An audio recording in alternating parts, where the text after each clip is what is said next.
Hey, good morning. Welcome back to The Good Stuff, where we keep looking at the Bible and trying to live it out in our lives. This morning we are checking out Proverbs 11:17, which says, "A kind man benefits himself, but a cruel man brings trouble on himself."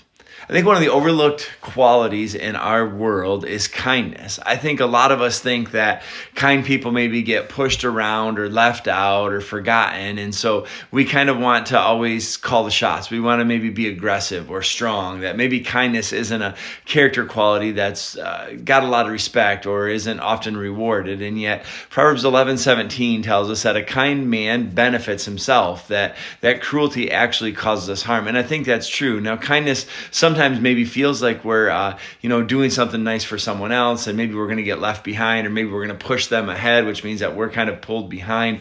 But I think what happens is the longer that we're kind, the more that we offer kindness, the more grace that we give, the more hope that we offer, the more encouragement that we provide to others.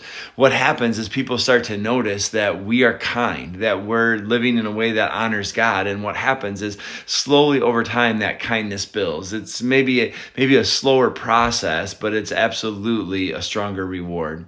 Cruelty, on the other hand, may seem like the shortcut, right? I'm going to cut them off. I'm going to do what I got to do. I'm going to make my way to the top. I don't care what happens. I don't care who's hurt in the process. If I got to climb over somebody to climb that ladder, I'm going to do that. But what happens is over time, we end up cutting ourselves off because people recognize that we're cruel or we're awful or we're selfish, and they don't want anything to do with us. So today, can I invite you to put into practice a little bit of God's principles, that kindness is cool, that being good is the good stuff. Let's kill them with kindness this week. Let's do it not just to benefit ourselves, but because it's God's best way for our lives.